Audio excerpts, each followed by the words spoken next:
বন্ধুরা, আজকে আবার আমাদের বাসায় মটরশুঁটি রান্না করা হবে। তো এই জন্য যেখানে আমি মটরশুঁটি আছে আমি এগুলা বিনাচ্ছি আস্তে আস্তে। একটা মেয়ে চাইছিল এটা রেসিপি, তো ভাবলাম যে আজকে ভিডিওটাও করা যাক। সঙ্গে আম্মু রান্না করবে, আর আমাদের তো এটা মাঝে মাঝেই খাওয়া হয়, কারণ এটা আমরা সবাই পছন্দ করি। এই যেখানে মোটা হয়ে গেল।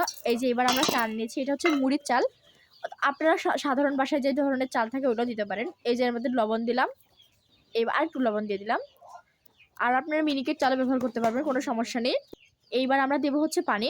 হালকা একটু পানি দিয়ে দেবেন, যেন খুব বেশি না হয়, এটা খেয়াল রাখতে হবে। খুব বেশি দিয়ে হলে একটু মানে চালটা যেন ভালোভাবে হয় না, ফোলে না আর কি। এই যে ভালো করে আম্মু মাখিয়ে নিচ্ছে। আম্মুর কিন্তু মাখা হয়ে গেছে। এখানে আমার আম্মু পেঁয়াজ কেটে নিচ্ছে একটা একটা করে। আপনারা পরিমাণ মতো পেঁয়াজ দেবেন, যে যত যেরকম খেতে ভালোবাসে। এই যে পেঁয়াজ কাটতেছে আমার আম্মু, দেখেন কত ঝোরে ঝোরে পেঁয়াজটা কেটে নিচ্ছে। এই যে এবার আমার আম্মু মরিচ কাটতেছে। আপনারা ঝাল হয়তো বা অনেকে বেশি খান, অনেকে কম খান, তো যে যেরকম খান সেরকমই দিবেন। আমরা একটু ঝালটা বেশিই খাই, তো সেই জন্য দেখেন আমরা 4-5টা মরিচ দিলাম। আর এই আমাদের মরিচা না একটাতেই অনেক ঝাল। এইবার হচ্ছে যে রসুন রসুন কুচি কুচি করে কেটে নেবো। যে একটা রসুনের কোয়া, ওটা প্রথমে ছিলে তারপরে কুচি কুচি করে দেবো। এটা দিলে স্বাদটা আরও বেশি ভালো লাগে। এই যে দেখেন এখানে রসুন দিচ্ছে আমার আম্মু। হ্যাঁ, এই যে আমার আম্মু কাটতেছে। একটু চিকন চিকন করলে ভালো হয়, কারণ হচ্ছে যদি ওই যে মটরশুঁটির মধ্যে পাওয়া যায় তখন অতটা ভালো লাগবে না। তাই অল্প অল্প চিকন চিকন করে কেটে দেবেন, বেশি আবার দিবেন না। এই যে এবার খোলার উপরে চালটা দিয়ে দেওয়া হয়েছে।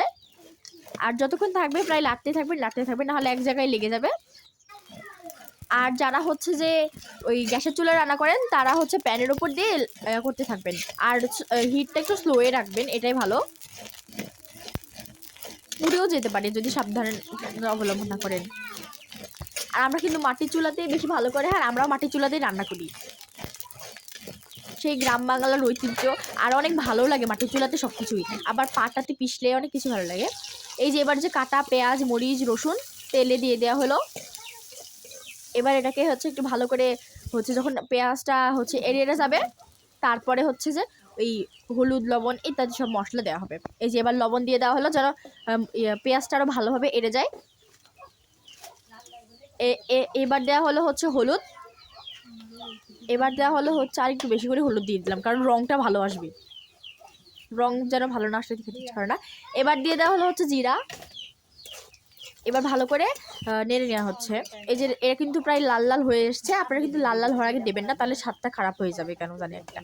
এই যে দেখেন লাল লাল হলে এই যে মটরশুঁটি আছে মটরশুঁটি ঢেলে দেওয়া হবে। প্রায় লাল লাল হয়ে গেছে। এই যে এবার মটরশুঁটি ঢেলে দেওয়া হলো। আমরা কিন্তু কয়েকজন মানুষ, তাই অল্প করেই রান্না করা হচ্ছে। এই যে এবার চারিদিকে ভালো করে মিশিয়ে নিতে হবে। আর আর এই মটরশুঁটি কিন্তু যখন এই যে কড়াইতে দেবেন কিন্তু ফুটতে শুরু করবে, অতএব আপনারা ঢেকে দিতে পারেন। এই যে দেখেন মটরশুঁটি কিন্তু কিছুক্ষণ নাড়ার পর যখন ভিতরে ঢুকে গেছে, এবারে যে আমরা যে চালটা ভেজে রাখা হয়েছিল সেটা দিয়ে দেওয়া হলো। এবার সব কিছু মিশিয়ে নেওয়া হবে। আমরা কিন্তু ছোটো কড়াই করেছি, তো এই জন্য চারিদিকে পড়ে গেল। আপনারা বড় কড়াই করবেন। আবার কেউ আবার পুরো সম্পূর্ণ নকল করেন না। যাই হোক, দেখেন আমাদের কিন্তু এটা প্রস্তুত হয়ে গেছে। আমার আম্মু এবার নামে নিল। দেখতে কিন্তু অনেক লোভনীয় লাগছে।